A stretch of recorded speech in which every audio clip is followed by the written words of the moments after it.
కార్తీక పురాణం 17వ అధ్యాయంలోకి వచ్చాం. పురాణంలో ప్రతి అధ్యాయంలోనూ ఏదో ఒక కథ బోధ ఉంటాయి. అయితే ఈ 17వ అధ్యాయం మాత్రం ఇందులో కథ కంటే ప్రధానమైనది బోధే కనిపిస్తుంది. అసలు మానవులు, వాళ్ళ శరీరము, వాళ్ళ తీరు, వాళ్ళ జన్మ, మళ్ళీ ఎలా పుడతాము, మళ్ళీ ఎందుకు పుట్టము, కొన్నిసార్లు పుట్టం, ఎందుకు పుట్టాం, కొన్నిసార్లు పుట్టాల్సి వస్తుంది. ఒక్కొక్కడు ఎన్నేసి జన్మలెత్తాను, నానా యోనులే ఎందుకు జన్మించాను, ఇలా చివరికి ఈ జన్మలో ఇలా నాకు మోక్షం లభించింది అని చెప్పిన కథలు ఒక అరడజనైనా మనం విన్నాం. అయితే ఇప్పుడు ఈ అధ్యాయంలో మాత్రం ఇంతకు ముందు అధ్యాయంలో దీపస్తంభ స్వరూపంలో ఉండి ఆ తర్వాత మానవ స్వరూపంలోకి మారిన ధనలోభుడికి చాలా ఆశ్చర్యంగా అనిపించిందట.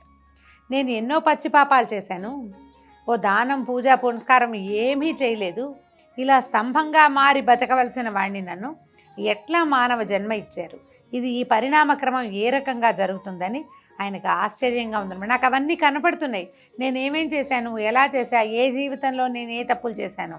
ఇంతకుముందు అంటే అతనికి మానవుడిగా ఉన్న జన్మ గుర్తొస్తుంది, మధ్యలో రకరకాలు జన్మించాడు జంతువులుగా, అవన్నీ జ్ఞాపకం లేవు, ఏవో చాలా జన్మించానని తెలుస్తుంది.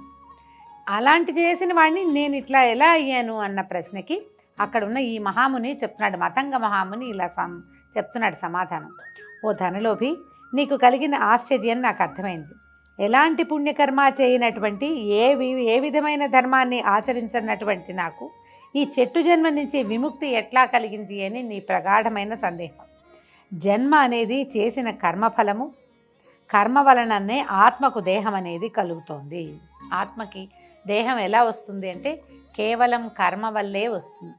మనం ఏ దేహంలోకి జన్మిస్తామో, ఏ శరీరంలో పుడతామో ఆ శరీరం ఎందుకు వస్తుందంటే మనం ముందు జన్మలో చేసినటువంటి రకరకాల కర్మల వల్ల. ఒకవేళ సత్కర్మలు చేసుంటే పండితుల ఇంట్లో, బాగా చదువుకున్న వాళ్ళ ఇంట్లో, ధనవంతుల ఇంట్లో, ఎక్కువ భోగం జరిగే చోట పుడతాం. మనం చేసిన కుకర్మలు అయితే కనుక దుర్మార్గులు, చెడ్డవారు, దరిద్రులు, ఏ అవకాశము లేనివారు, బతకడానికి కూడా అవకాశం లేని కుటుంబాలలో జీవితాలు ఎందుకు వస్తాయంటే ముందు జన్మలో చేసినటువంటి కర్మల ఫలితంగా. ఆ కర్మ ఫలితంగా జన్మించినప్పటికీ ఒకవేళ మన ముందరి జన్మలో ఏవైనా కొన్ని సుకర్మలు ఉంటే దానివల్ల మనం బీదరికంలో జన్మించినా, ఏ సహాయము లభించని చోట జన్మించినా, చదువుకునేందుకు అవకాశం లేని చోట జన్మించినా, సుకర్మలు కొన్ని ఉంటే అవి మనని ఎవరో ఒకళ్ళు చెయ్యందిచ్చి మన అందులో నుంచి బయటికి లాగి మన ఉద్ధరించి మనకేదో పూజా పునస్కారం చెప్పి చదువు సంధ్య నేర్పి సంస్కారాలు తెలియజేసి జరుగుతుందన్నమాట. అట్లా కేవలము కర్మల వల్లే మానవ దేహం లభిస్తుంది. ఆత్మ ధరించిన దేహం వల్లనే కర్మ నిర్వహణ జరుగుతుంది. ఇప్పుడు ఈ ఆత్మ ఏ శరీరంలో అయితే ప్రవేశిస్తుందో దానివల్ల దేహం ఉంటేనే కర్మలు జరుగుతాయి. శరీరం లేని ఆత్మ ఏ కర్మలు చేయలేదు. బాడీ ఉండాలి కదా, దానికి ఒక మీడియం కావాలి.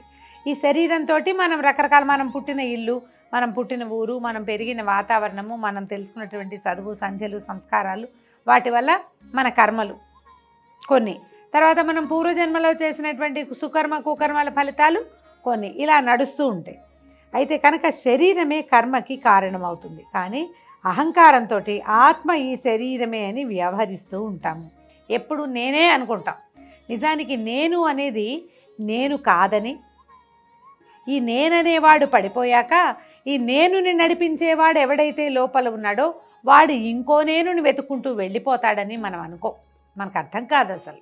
ఆత్మారాముడు అని చెప్తాం, ఆత్మ ఉంది అని చెప్పుకుంటాం. శ్లోకాల్లో, స్తోత్రాల్లో తెలుసుకుంటాం మనకి లోపల భగవంతుడు ఒక జ్యోతి రూపంలో వెలుగుతున్నాడని, ఆ జ్యోతి ఉన్నంతసేపే శరీరం ఇట్లా ఉంటుందని, శరీర పతనం తర్వాత శరీరంలోంచి ఈ జ్యోతి వెళ్ళిపోతుందని. వెళ్ళిపోదు, శరీర పతనం తర్వాత కాదు, జ్యోతి వెళ్ళిపోయాకే శరీర పతనం జరుగుతుంది.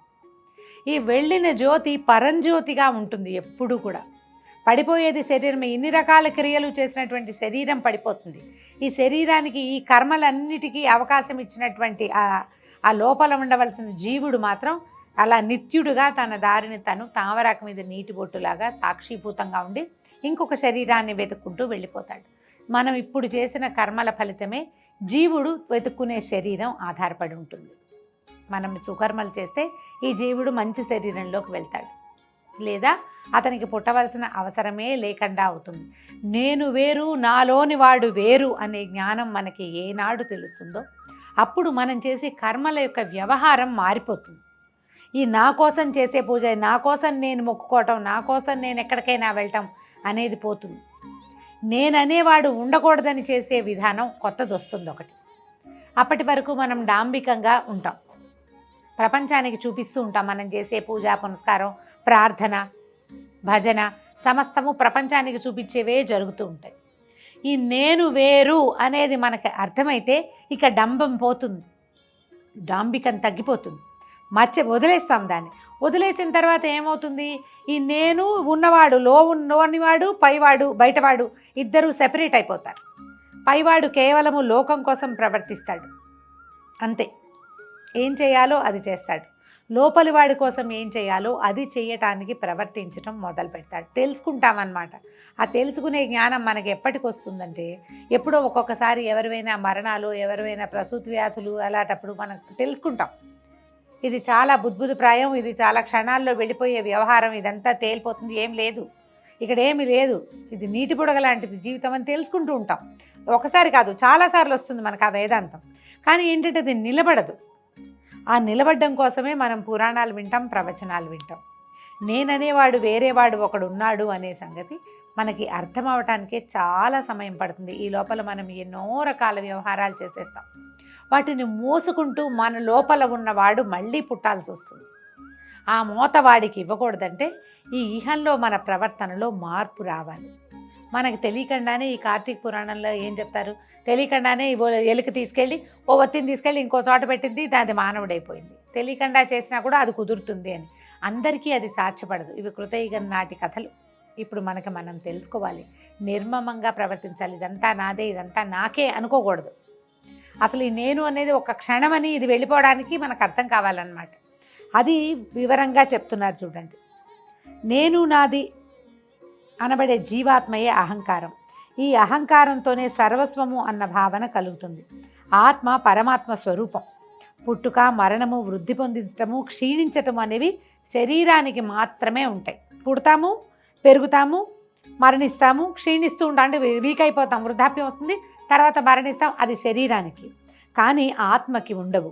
కర్మకు కారణమైన శరీరము పంచభూతాలతోటి తయారవుతుంది.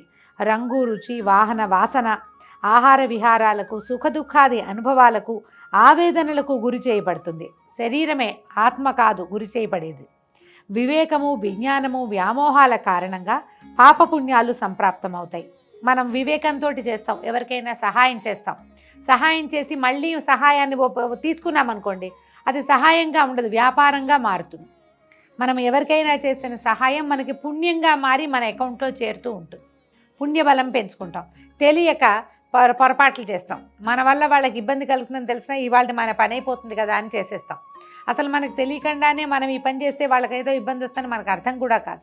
ఆ తెలియకపోవటం వల్ల, విచక్షణ లేకపోవటం వల్ల పాపం పెరుగుతుంది. ఈ పాప పుణ్యాలు రెండు బేరీజ్ వేస్తారు. పాపం ఎక్కువగా ఉంటే దాన్ని అనుభవించడానికి మళ్ళీ మనం పుట్టవలసి వస్తుంది. పుణ్యం అధికంగా ఉంటే దాని విధానం వేరేగా ఉంటుంది. వీటి ఫలితాలని జీవుడు అనుభవించాల్సిందే. అంటే వ్యామోహాల కారణంగా వచ్చే పాపుణ్యాల అనుభవాన్ని జీవుడు పొందవలసే వస్తుంది, అంటే అనుభవించవలసే వస్తుంది. ఏ విధమైన కర్మలు లేకపోవటమే ముక్తి. ముక్తిని కలిగించేవే పుణ్యవ్రతాలు మొదలైనవి. అంతఃకరణానికి, దాని పరిధికి సాక్షివై చైతన్య స్వరూపుడివై పరమాత్ముడిని భావించాలి. ఇప్పుడు మనం ఆత్మ ఎలా ఉండాలంటే సాక్షిభూతంగా ఉంటాడు. ఆత్మ లోపల చూస్తూ ఉంటాడు మనం ఏం చేస్తామా అని. అయితే మనం నా ఆత్మ సాక్షిగా అని చెప్తాం. ఆత్మసాక్షి ఊరికే నోటితో చెప్పే మాటలు. ఆ ఆత్మ వేరు, మనం వేరు అనేది అసలు తెలియదు మనకు అసలు అర్థమే కాదు. దాన్ని అర్థం చేసుకోవడానికి చాలా సునిశ్చితమైన ఆలోచన ధోరణి ఉండాలి. ఏదైనా ప్రవచనం వింటే నోటి మాటగా వినేసి, నోటి మాటగా చెప్పేసి చెవిలోకి వెళ్ళిపోతుంటే అవే వాక్యాలు మనం చెప్తుంటాం, ఫలానా వారు చెప్పారు, వీరు చెప్పారని. కానీ దాని యందు ప్రవర్తించడం చేత కాదు మనకి. దానికోసం ప్రయత్నం చేయాలి. అందుకే మనం ఇలాంటివి వినాలి, చదవాలి అని చెప్తాం. ఈ లోపల ఉన్న ఆత్మ ఏంటంటే సాక్షిభూతుడిగా ప్రపంచ పోకడలని గమనిస్తూ ఉంటుంది. అప్పుడప్పుడు నీకు చెప్తుంది, ఇది నువ్వు చెయ్యొద్దు అని. అంతరాత్మ అంటాం దాన్ని మనం. ఈ తప్పు చెయ్యొద్దు, ఆత్మ ప్రబోధం, ఇది కూడా చెప్తాం. ఆత్మ మన మీద తన తాలూకు ఆధిపత్యం చూపించడానికి ప్రయత్నం చేస్తాడు, ఒకసారి చెప్తూ ఉంటాడు చేయకు అని. కానీ మన బుద్ధి, చుట్టూతా ఉన్న ప్రపంచపు పోకడలు మనని ఆగనివ్వవు, చేసేస్తాం. అది తప్పు అని తెలుస్తూ ఉంటుంది లోపల, కానీ ఊరుకోం. ఎవరైనా అనుకుంటారనిపిస్తుంది, ఎవడో ఒకళ్ళు మనని ప్రోత్సహిస్తాడా, ఎవరైనా ఏమనుకుంటే ఏమిటి, మన ఇష్టం అని. ఈ మన ఇష్టమని చేసేసిన పని వల్ల అది తప్పు, పాపము, ఇతరులకు ఇబ్బంది కలిగించేది, ప్రపంచానికి దోహదపడనిది, సరైనది కాదు అయినప్పుడు అప్పుడు మనకి పుణ్యబలం తగ్గిపోయి పాపం పెరిగిపోతుంది.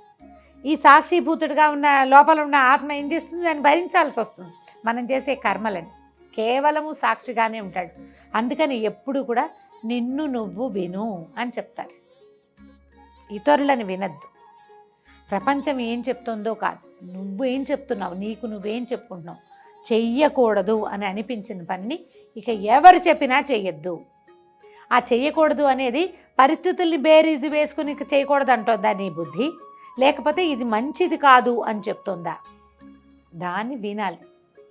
వినడం మొదలు పెడితే మనం చాలా తేలికగానే ఆత్మ వేరు నేను వేరు అనే విషయాన్ని, నేనెవరు అనే విషయాన్ని తెలుసుకోగలుగుతాం. అది మనం అర్థం కావాలి మనకంతే. అంతఃకరణానికి దాని పరిధికి సాక్షివై చైతన్య స్వరూపుడివై పరమాత్ముడిని భావించాలి. అలా భావించడానికి శరీరము ఘటంలాగా లోపంతో కూడి ఉంటుంది. ఒక హోల్ ఉంటుందన్నమాట శరీరానికి. కనుక శరీరాలు పరమాత్మ యొక్క నిశ్చలమైన రూపాలు కాలేవు. శరీరము ఆత్మ కాదు. ఆత్మ పంచభూతాత్మకమైన శరీరం కాదు. నీ శరీరంలోని ఇంద్రియాలు నువ్వు కాదు, నీవి కాదు. ఈ ఇంద్రియాలు వ్యామోహాలకి లోనవుతూ హానిని కలిగిస్తూ ఉంటాయి. వాటి కారణంగానే నీకు పరమాత్మ అయ్యే స్వతంత్రత లేదు.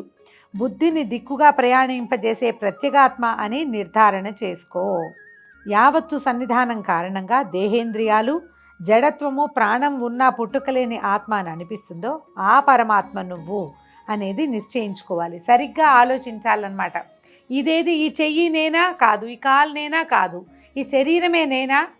మరి పడిపోతాం కదా, అప్పుడు నేననేది లేదు కదా. ఎప్పుడో ఒకప్పుడు శరీరం వెళ్ళిపోతుంది.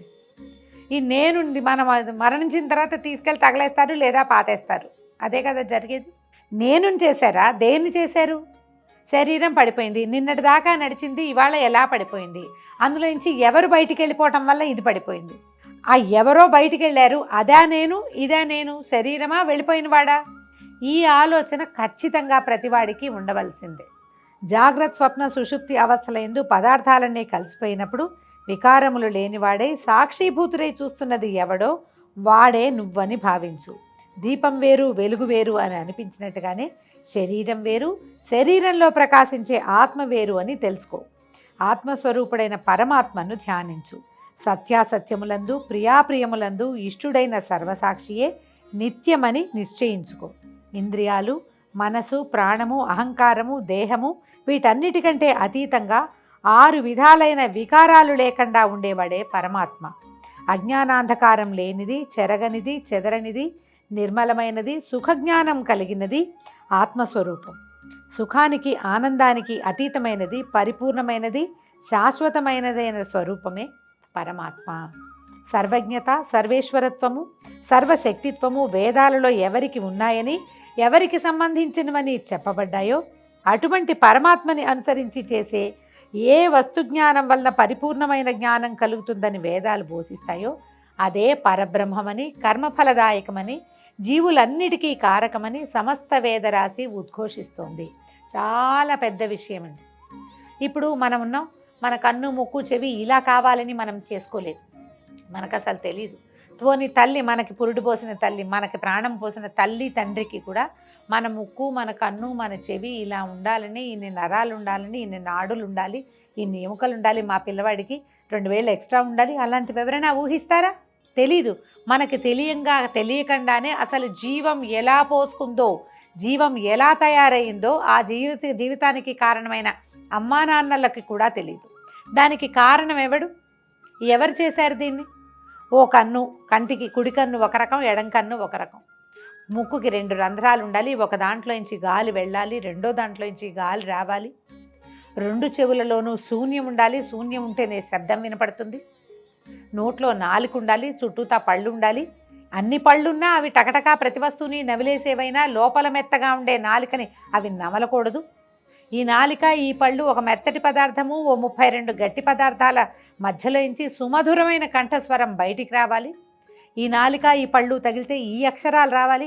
ఇవేవి మనకు తెలీదే, మనమేం చెయ్యాల. ఎవరు చేశారు దీన్ని? ఎవడైతే దీన్ని చేశాడో వాడు పరమాత్మ.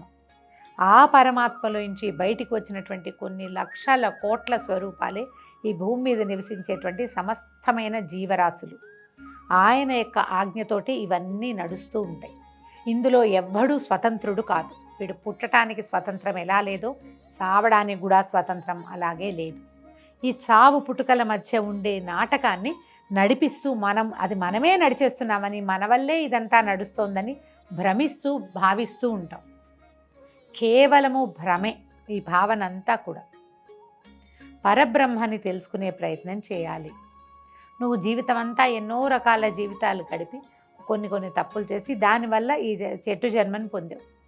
ఇక్కడి నుంచి నీకు బ్రహ్మని తెలుసుకునే అవకాశం మళ్ళీ ఇవ్వబడింది. ఒకసారి చచ్చి బతుకుతూ ఉండే యాక్సిడెంట్లలో చావు తప్పి కన్నులు లొట్టపోతుంది. అవాళ వచ్చిన భయం మనకు మొదటి రోజు చాలా టెన్షన్గా భయంగా ఉంటుంది. దేవుడు మళ్ళీ మనకి పునర్జన్మనిచ్చాడు, బాగా బతకాలనుకుంటాం. మళ్ళీ ఈ జగన్మాయా విలాసాలతోటి దీంట్లోకి వెళ్ళిపోతాం, మాయలో పడిపోతూ ఉంటాం, తెలుసుకోలేకపోతాం. ఒక్కసారి ఫ్రాక్షన్ ఆఫ్ సెకండ్స్లో మరణాన్ని కంటితో చూసిన వాడు ఆ భయాన్ని విడిచిపెట్టకుండా సరిగ్గా ప్రవర్తించే అవకాశం ఇస్తూ ఉంటాడు భగవంతుడు. మనం తెలుసుకోలేకపోతాం, కొన్నాళ్లే ఉంటాం, మళ్ళీ నాటకంలో పడిపోతుంటాం ప్రతిసారి. అందుకని సంవత్సరానికి ఒకసారి ఇలా కార్తీక మాసాలు వచ్చి, మార్గశిర మాసాలు వచ్చి, మాఘమాసాలు వచ్చి, బాబు పక్కకి వెళ్ళిపోకమ్మా, ఇందులో ఉండు, ఇది అని చెప్తూ ఉంటాయి. అలా వెళ్ళకు, ఇలా వెళ్ళు, ఇలా ప్రయత్నం చెయ్యి. దొరికిన దుర్లభమైన మానవ జన్మని పరిపూర్ణం చేసుకో. నీ వల్ల ఇతరులకి ఉపయోగం ఉండాలి. నువ్వు ఇతరులకి కష్టం కలిగించకూడదు, నీ వల్ల పక్కవాడికి కష్టం కలగకూడదు. సాధ్యమైనంత పుణ్యాన్ని ఆచరించు. అందుకని వ్రతం చేయి, హోమం చేయి, పూజ చేయి, దీపం పెట్టు, ఎక్కడైనా తీర్థాలకి వాటికి వెళ్ళి స్నానం చేయి. నువ్వు చేయగలిగేది అదే. నీ ప్రమేయం లేకుండా జరిగే రకరకాల తప్పులకి నా వల్ల ఈ పొరపాటు ఏం జరిగాయో నాకు తెలీదు, ఆ తప్పులన్నీ ఈ దీపంలో కాలిపోవాలని కార్తీకంలో దీపం పెట్టు. ఆ దీపానికి వల్లే ఈ చెట్టుకి ఇలాంటి మోక్షం వచ్చింది. పరమాత్మకు సంబంధించిన వాక్యార్థాలు అర్థమయ్యే వరకు శమధమాది గుణములతో వినడానికి, అర్థం చేసుకోవడానికి ప్రయత్నించు. వింటూ ఉండాలన్నమాట. ఆత్మజ్ఞానాన్ని సంపాదించడం కోసమే పనులను ఆచరించాలి. పొందిన ఉపదేశాలకు తగిన విధంగా యథావిధిగా కర్మల్ని గనక ఆచరిస్తే ఆ కర్మల వల్లనే జన్మ తరిస్తుంది. స్వయం సిద్ధమైనవైనా అప్రయత్నాలైనా సరే నీ కర్మఫలాలు అనే బంధాలు తొలగటంతో నీకు మోక్ష సిద్ధి కలుగుతుంది. అన్నీ నేనే చేస్తున్నాను, అన్నీ నావే, అంతా నాదే, నేనే గొప్ప అనే భావనని విడిచిపెట్టి మనని నడిపించేవాడు ఒకడున్నాడని తెలుసుకుని వాణ్ణి తెలుసుకునేందుకు ఈ శరీరంతో ప్రయత్నించాలి అని ధనలోభి ద్వారా మహర్షి మనకు కూడా సూచిస్తున్నాడు. దీంతో 17వ రోజు పారాయణ పూర్తయింది. రేపు ఉదయం 18వ రోజు పారాయణలో మళ్ళీ కలుసుకుందాం. నమస్కారం.